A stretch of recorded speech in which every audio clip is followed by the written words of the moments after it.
నువ్వు దేవుని చిత్తాన్ని చూడు, దేవుని ఇష్టాన్ని చూడు.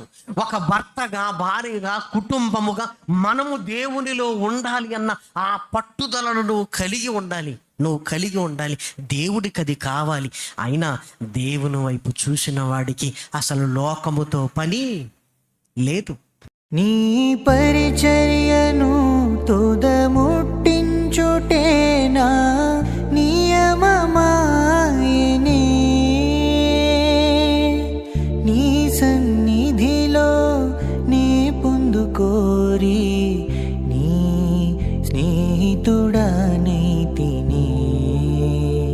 ఆనాధన్